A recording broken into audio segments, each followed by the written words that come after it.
Hoy tenemos un invitado especial. Nos estamos refiriendo al doctor Beto Lajo, entendido en la política correspondiente, crítico también en la política correspondiente, y hoy nos va a hablar sobre estas nuevas elecciones que ya se nos acercan para todos los peruanos. Buenos días, doctor. Buenos días, amigo Miguel Prieto, y a todos los que están en la sintonía, pues, de día a día, de Telemundo, aprendiendo y creciendo.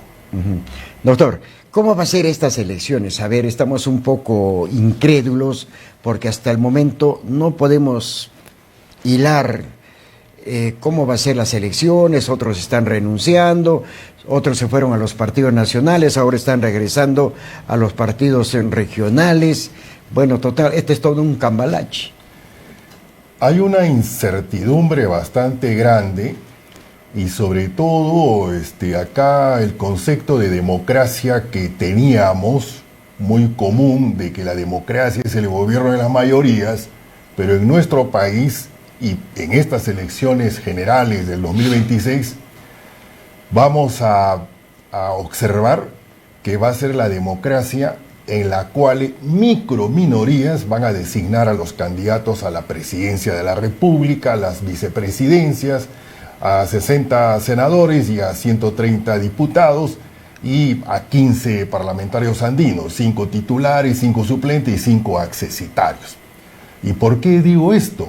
Porque fíjese, amigo Prieto, según el RENIEG, en el país estarían habilitados para las próximas elecciones 27.392.674 electores. Que en ese porcentaje va la mayoría de la juventud, ¿no es cierto? Claro, hay un porcentaje importante, casi la cuarta parte, un poco más, son jóvenes entre 18 y 29 años de edad. De estos 27.392.674 electores, ¿cuántos de estos electores están afiliados a todos los partidos políticos que están en el registro de organizaciones políticas del Jurado Nacional de Elecciones? No se llega al 10%. O sea, de los 27 millones y más, el 10% están afiliados a algún partido político de los que están registrados. Quiere decir que el 90% no tiene afiliación política. Ahora, ¿quiénes van a designar a los candidatos? Van a ser los partidos políticos en elecciones internas. Pero ni siquiera estas elecciones internas van a ser universales para la elección directa de los candidatos. De los 37 partidos, 36 han decidido hacerlo a través de delegados. El único partido que va a hacer una elección interna en la cual van a participar todos sus afiliados es el Partido Aprista Peruano. Pero los 36 restantes lo van a hacer por delegados. Ya, ¿y estos delegados, cuál es la función de estos delegados? Ya, estos delegados, supongamos que por cada partido de los 36 van a elegir 100 delegados que van a representar a todo el país, distritos, provincias y regiones. ¿De su partido? De su partido. Perfecto. Estos 100 delegados van a trasladarse a Lima. La mayoría, por lo menos, a Lima. Y en Lima, estos 100 delegados son los que van a elegir, van a designar de su propio partido, de cada partido, los candidatos a la fórmula presidencial, al Senado, a diputados y al Parlamento andino.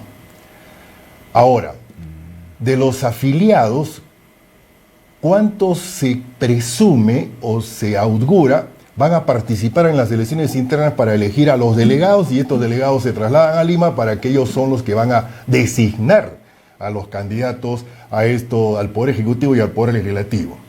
En las elecciones internas del año 2021 y en las de regionales y municipales del 2022, ningún partido logró que siquiera el 10% de sus afiliados concurran a estas elecciones internas. Ni el 10%, la máxima votación de asistencia a afiliados fue el FREPA, 8%. Los demás, 6%, 5%, 4%. Entonces, ¿qué es lo que estamos viendo con esto, amigos televidentes?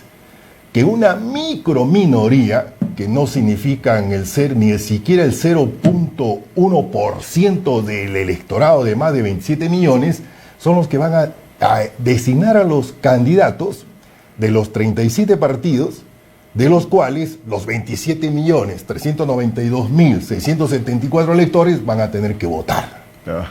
Entonces, ¿qué democracia es esta? Ya estamos viendo estas tremendas debilidades de las cuales nadie dice nada. Y encima, amigo Prieto, de estos 36 partidos, ni siquiera hay 2 listas, una sola. ¿Qué elección es que haya una sola lista y curiosamente en los 36 partidos? Entonces, esta democracia está siendo degradada. Por consiguiente, los candidatos que van a ser designados prácticamente a dedo por los dueños de los partidos, por los caciques de los partidos, hacen que no vamos, que todo el electorado no va a tener mucho que escoger. Solo de lo que viene va a tener que elegir a uno de ellos. Entonces, ¿qué nos augura?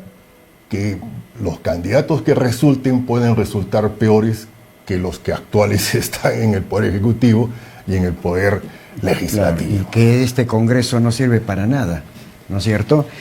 Pero, doctor, acá hay una cosa importante, y la población se pregunta, ¿por qué tanto candidato? ¿No hay trabajo, no hay chamba? ¿O ser presidente, congresista, o diputado, o senador, es donde está todo el billete? Desgraciadamente la política se ha venido denigrando y el atractivo para mucha gente es eso. Ni siquiera el trabajo, que podríamos decir está justificado, es una justa aspiración, todos tienen derecho a trabajar, sino ver la oportunidad de enriquecerse de la manera más sucia, asquerosa y delictiva. Como lo que están haciendo ahorita los congresistas, ¿no? Que se dan leyes hasta por gusto.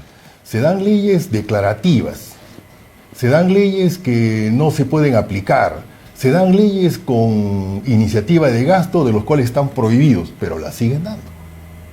Las siguen dando. Se dan leyes que no se implementan, que no se ejecutan, que no se aplican.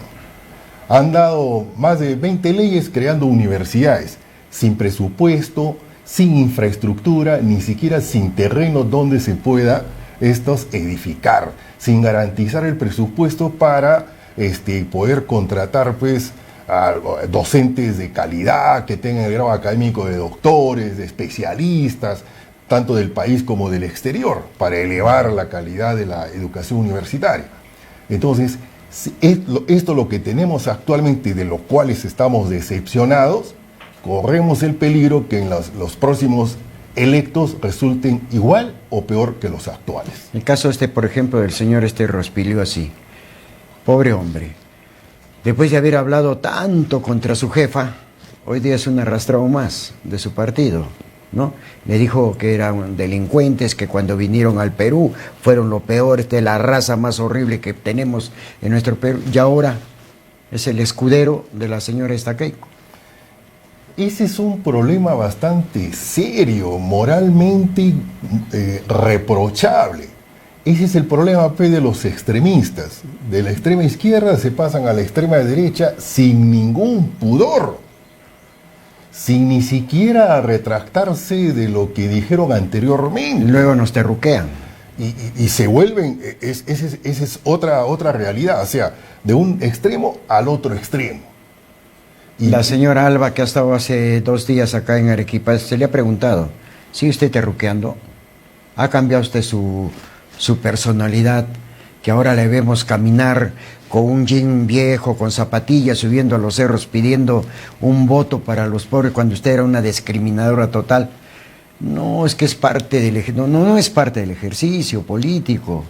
Esa es una discriminación total de lo que estamos apreciando hace algunos días acá en la capital de la República, de esta chica que ha discriminado tremenda cuando iba en el Metropolitano, ¿no? Así es. Entonces, están resurgiendo ese tipo de actitudes que creíamos ilusamente habían desaparecido. Pero ese es el problema, pues ya no tenemos políticos, no tenemos estadistas.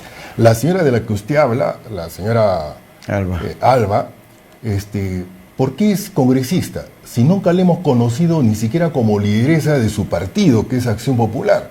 simplemente porque trabajaba en el Congreso. Y todos están trabajando en el Congreso. Entonces, ahorita. hay varios actuales congresistas que eran trabajadores del Congreso y trabajadores sin brillo, opacos, sin ninguna trascendencia, pero como ya conocen el mecanismo, ya saben pues que hay que amarrarse con el líder de un partido, tener su gente, y con esta modalidad de elecciones internas falsas de delegados, a los delegados me los llevo a almorzar, los instalo en un hospedaje y ya tengo esos 3, 4, 5 votos y me manejo toda una región. Entonces hay una elección pésima, nociva en la designación de los candidatos. Y la gran mayoría de peruanos que no tienen la posibilidad de participar, porque fíjese, primero salió la ley de elecciones primarias, exacto, obligatorias, simultáneas y abiertas. Después la cambiaron. Nunca se llegó a aplicar esa ley y la modificaron. Primero sacaron otra ley suspendiendo las primarias obligatorias, simultáneas y abiertas para las elecciones generales de 2021. Luego sacaron otra ley para suspender la aplicación de las elecciones primarias obligatorias, simultáneas y abiertas, las PASO, para las elecciones regionales y municipales del 2022. Y después la modificaron. ¿Qué han hecho con eso? La han distorsionado, la han prostituido. Entonces lo que tenemos ya no son ni siquiera elecciones internas, son falsas elecciones internas y sigue manteniendo el nombre de primarias, cuando no es así, porque solo participan los que están afiliados y de los afiliados van a elegir a los delegados porque esa es la manera más descarada de manipular y designar a los candidatos de una sola lista. Entonces, esto es lo que hay que observar, cuestionar y corregir. Estos personajes, por ejemplo, del Parlamento andino, ¿qué hacen? Nada.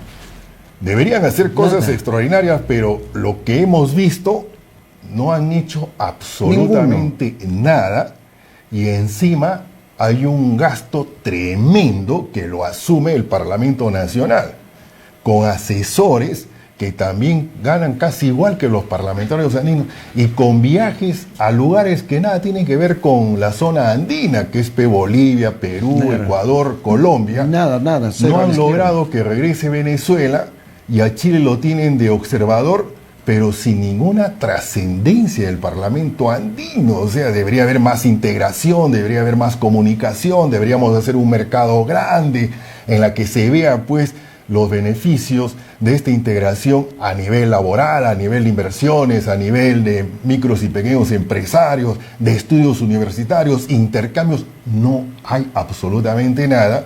Y si revisamos los acuerdos que han adoptado, por decirlo menos, dan risa, porque no hay nada trascendente, no hay nada serio en sus reuniones, que incluso las han hecho en Europa, en África. ¿Qué tiene que ver el Parlamento andino con África? Sí, pues no sé, o tendrán que traer a las personas de aquí para que hablen qué cosa es el Perú, ¿no? Lastimosamente, amigos televidentes, esta es la verdad y esta es la política en que tenemos. Se preparan para estos días movilizaciones a nivel nacional nuevamente de la juventud con este problema de las AFPs, que ahora dice que quieren modificar, pero ¿cómo modificar si eso ha sido un lobby, si han recibido el dinero correspondiente? ¿Cómo lo devolvemos? ¿Cómo devolvemos ese dinero cuando ya lo cobraron, ¿no? Ya en sus cuentas corrientes están? Porque así nomás no ha ido gratis, ¿ah? Eso ha sido pagado. Eso es muy cierto, y acá también hay que hacer una denuncia, y que la hago acá en tu programa. Acá tenemos una neo-oligarquía monoligopólica, lobista y mediática. Tenemos los oligopolios de los hidrocarburos, de los bancos, de las farmacias, de las medicinas, del transporte. Y son oligopolios de 12, 14 familias, dueños de 50 grupos económicos.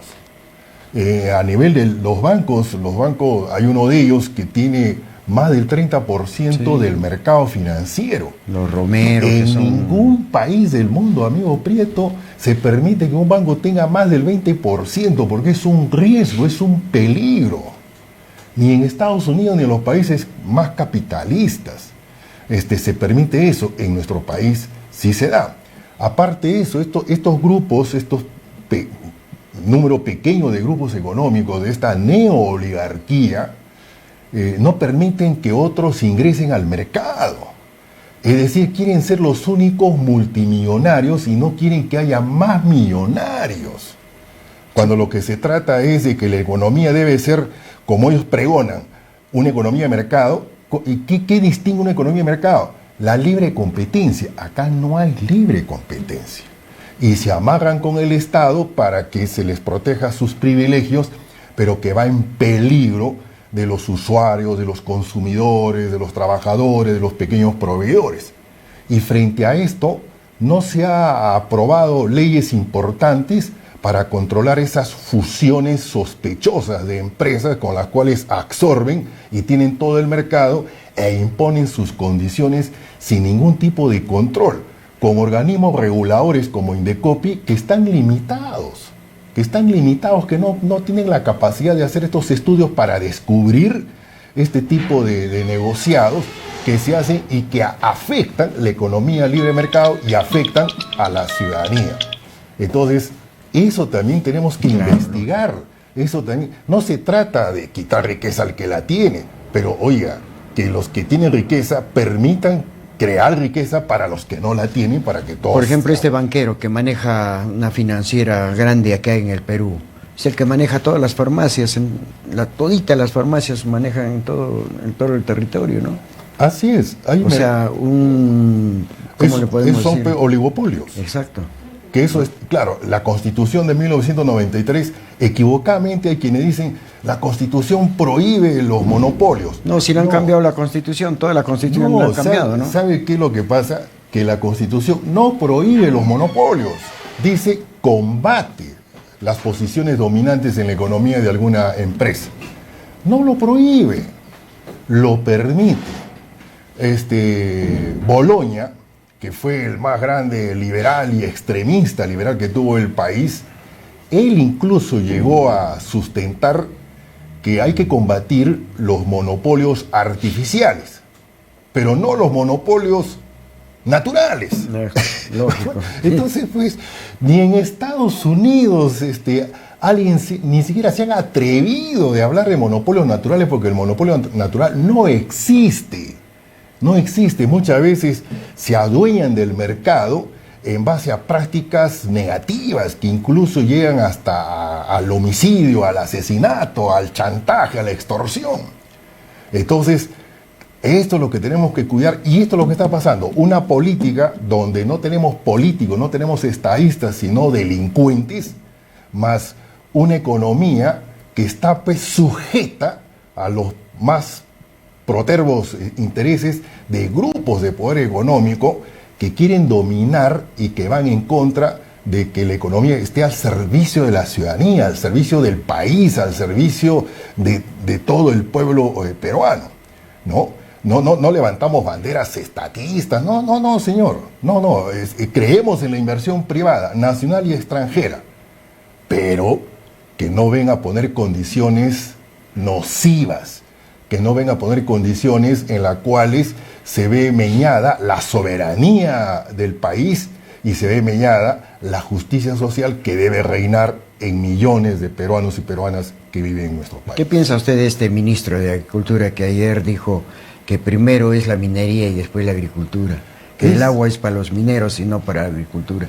Es una torpeza, y lo más lamentable es que la presidenta no lo saque del ministerio, aunque sea por un gesto, porque es una torpeza lo que ha cometido, es una torpeza mayúscula que debe ser motivo. Si la presidenta no lo quiere sacar, entonces que el Congreso lo censure sin interpelación previa, que lo censure de manera directa, así como lo vacaron al señor profesor Pedro Castillo de manera directa, a este ministro de Agricultura, que ha tenido la osadía, el atrevimiento, la insolencia de dar una opinión de la cual no se ha rectificado, debe censurarlo, ya que la presidenta no lo está retirando. Ha debido de retirarlo en el acto. Los altos mineros que están acá en este congreso, que es a nivel de todo el mundo, porque Arequipa está en los ojos total de esto de la minería, se le ha preguntado a los señores de la misma Sauder, ¿qué le parece, tía María, cuándo debe empezar? Señores, podemos empezar mañana, podemos empezar pasado, pero tenemos que respetar lo que dice la población. La población nos va a decir que vamos a trabajar ambos, ya minería y agricultura. Perfecto, pero tenemos que sentarnos con el de arriba. La de arriba tiene que indicar, señores, en este sentido, vamos, pero sí, nosotros vamos a ingresar abusivamente, no estamos en ese criterio. Esto nos han contestado los señores de la Saudera, ayer que les hemos entrevistado, nos han dicho, señores, el tema es de arriba y tenemos que esperar. Podemos trabajar, minería, agricultura, necesitamos ambos la situación, pero no abusivamente, pues, lo que he dicho, ¿no? Esa es la situación, ¿no? Sí, pues al menos son declaraciones prudentes, con una dosis de cortesía necesaria, porque no hay que provocar, más aún cuando hay una población que está convencida que la minería le va a dañar a la agricultura, y en tanto no le demuestren que no va a suceder ello, es que va a mantener esa oposición. Entonces, aparte de estos gestos prudentes, pero una declaración como la que ha dado precisamente el ministro de Desarrollo Agrario y Riego, le hace un tremendo daño a los proyectos de inversión minera, porque no se puede, es un sacrilegio, una blasfemia, poner a la agricultura por debajo de cualquier otra actividad. Exacto, no. Cuando Tambo, por ejemplo, es una dispensa a nivel nacional, ¿no? Y siempre lo ha sido. Y siempre lo ha sido. Inmemorialmente lo ha sido, desde las épocas pre-incas, incas, hasta en la colonia, en el virreinato. Nunca ha habido otra actividad económica, ni siquiera equiparada a la gran actividad de la agricultura, que ya ha generado hasta una idiosincrasia familiar, colectiva, que se tiene que respetar y ser muy cuidadoso cuando se pretenda fomentar otra actividad, en la cual lo que hay que garantizar real y verdaderamente es que no se va a ver afectada ni un ápice la actividad de la agricultura, que muy por el contrario, se puede ver beneficiada. Hasta ahora en el Valle de Tambo, amigo Prieto, no se ha incrementado una hectárea más de la frontera agrícola. Hasta ahora no se tira una represa de compensación. Exacto, necesitamos un par de represas acá en Arequipa porque esa agua no se vaya al mar, ¿no? Exactamente. ¿Por qué no se hacen las represas en el Valle de Tambo? Ofrecieron Tolapalca, nada. Guairondo, nada. Paltiture, nada. Paltuture, nada. Luego Piedras, no sé, Negras, o Peñas Negras, nada. Ahora Yanapuquio no sale hasta ahora. Todos quedamos en el... Entonces, y en esta coyuntura, en estas circunstancias, decir que el agua es para la minería y no para la agricultura, cuando la agricultura a nivel mundial es la base de la vida de la humanidad, porque es la que nos da los alimentos que diariamente debemos consumir para poder subsistir. Entonces, esas declaraciones son motivo para que la presidenta lo saque del ministerio. Bueno, si el día de hoy está en el sector de Cerro Juli, va a tener un problema, porque los colectivos están yendo a este lugar, está yendo a la Federación, la CGTP, los señores de Tambo, por estas declaraciones que había este caballero. A ver, que le inviten el día de hoy al señor un menú. A ver, póngale un poco de, ¿qué se llama? De cobre, acá oro, acá, a ver si con eso va a subsistir este caballero. Sí, pues. Es lo inaudito, ¿no? Completamente inaudito. ¿Quién cree que pueda ser el presidente de la República sobre este tema correspondiente que vive la política del Perú? Bueno, ahorita lamentablemente de lo que se tiene, no hay. No hay un candidato. No hay un de los que se menciona. Más bien de los que se menciona, no deberían ser ninguno de ellos. De los que se menciona, ninguno está en condiciones de poder asumir esta jefatura de Estado con la aceptación siquiera de una tercera parte del electorado nacional. Ese es un tremendo problema que debe verse por las universidades y por otro tipo de instituciones a efectos de poder buscar pues, un selecto equipo de peruanos y peruanas que tengan esa posibilidad, pero no lo tenemos hasta el momento. Esperemos que en el transcurso surja, ¿no? O el pueblo intuitivamente oriente su votación por alguien que pueda llevarnos por un mejor camino. El APRA. El APRA es un partido que ahorita lo bueno que tiene es de que hay varias fórmulas que están en una contienda interna. Pero hay varios candidatos a la presidencia, por ejemplo, el último fue Yamel Romero. Es el último que ha anunciado, ¿no?, que va a postular, pero hasta ahora no ha dado a conocer. La hija de Alan García. Claro, está Jorge el Castillo con Müller, está Hernán Garrido Leca con Omar Quesada, está Juan Carlos Sánchez con Butrón, está Velázquez Quesquén con Carla García. ¿Pero no cree que estos personajes ya deberían irse a descansar y dar pase a la juventud de la PRA? Definitivamente. Porque ya le han hecho mal al partido aprista. Así no lo hayan hecho mal, pero la percepción que se tiene es absolutamente negativa. Y debería, así como se hizo con Alan García en su momento, que fue un cambio total y que los propios grandes líderes, Luis Alberto Sánchez, Ramiro Prialé, Armando Villanueva del Campo, lo apoyaron a Alan García toda su promoción. En esta ocasión debió pasar lo mismo, pero lamentablemente no está sucediendo, y eso sí le va a pasar factura en las elecciones del 12 de abril a este gran partido aprista peruano, que ojalá en algún momento se recupere por la salud de la democracia en el país. Sí, porque si está vivo Víctor Raúl, creo que los agarra a patadas. Sí, los incineraría. ¿La chica Keiko? No, López Chao. Tampoco. López Chao. El cómico Benavides, ¿qué se llama? No, pues Carlos Álvarez. Empezó a volverse serio, pero no ha pegado, no ha calado.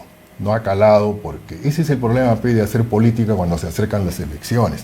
Hay que hacer política todo el tiempo, constantemente, no solamente ante la perspectiva y expectativa de una elección en la que puedo salir elegido. No, entonces el pueblo peruano quiere gente plenamente identificada con sus aspiraciones, con sus necesidades, con sus problemas, y que le pueda garantizar, no la solución al 100%, pero sí que haya un cambio de rumbo y seguir un camino distinto al que se ha seguido y que estamos. El presidente que llega tiene que trabajar seguridad ciudadana, va a ser fundamental. Tiene que trabajar seguridad social o preventiva y educación, que es lo más importante, ¿no? La seguridad ciudadana es una tarea ahorita inmediata. El crecimiento económico, el desarrollo integral, la educación, la salud. No es posible que en los hospitales más populares de Arequipa, de Goyeneche y el Honorio Delgado, sigan habiendo cola de decenas de personas y de madrugada. No sé. ¿Por qué no se puede resolver eso? La educación, tenemos que mejorar nuestra comprensión lectora, estamos bajo, el razonamiento matemático, estamos bajo. ¿Cómo vamos a hacer un país desarrollado con estudiantes, una educación cero, con una educación baja, ¿no?, que son servicios fundamentales que tenemos que mejorar? Hay recursos para hacerlo, hay proyectos que muchos han presentado, pero que no... Cuando se hace el presupuesto, le damos el presupuesto todo al Congreso y los demás quedan fuera. Claro, el Congreso, situación, ¿no? El Congreso, fíjense, el Congreso actualmente gasta más de 1.000 millones de soles. ¿En qué gasta, pues? Al año, más de 1.000 millones de soles. ¿En qué gasta? Y cuando existía el Congreso de 2 cámaras, en la década del 80, no llegaba a los 100 millones al año. Exacto. Y ahora que es casi la mitad, más de 1.000 millones de soles al año. ¿Y qué se ve? ¿Qué se ve? No se ve soluciones a problemas, no se afronta, no se selecciona a los ministros. Congresistas mochasueldos, come pollo, come no sé qué miércoles hay más, pero ahí están. Y no solo eso, llegan al Congreso, a ver, preguntémonos, ¿dónde están los excongresistas? De asesores. De asesores de los actuales, y muchos de ellos representantes de empresas extranjeras. Esos son los que hacen los lobbies, ¿ve? De empresas extranjeras, ¿no?, del Asia, y tienen sus oficinas en Panamá. Si no, a ver, hagamos ese estudio, hagamos esa investigación y nos vamos a encontrar con estas tremendas sorpresas desagradables. Muy bien, doctor Beto Lajo, hemos conversado un poquito sobre aspecto político y otras cosas importantes. No será la primera vez. Vamos a seguir conversando y analizando toda esta coyuntura que se llama elecciones presidenciales. Luego viene las elecciones de gobiernos regionales, distritales, provinciales, todo un cambalache de candidatos que tenemos para todos los gustos, ¿no? Esa es la verdad. Muchas gracias, doctor Beto Lajo, por estar en el programa. A usted las gracias por este gesto democrático, cívico, del cual tengo que reconocer, y siempre estaré a su disposición, y muy buenos días a todos los televidentes. Muchas gracias. Una pausa y luego estamos retornando con más información. Adelante.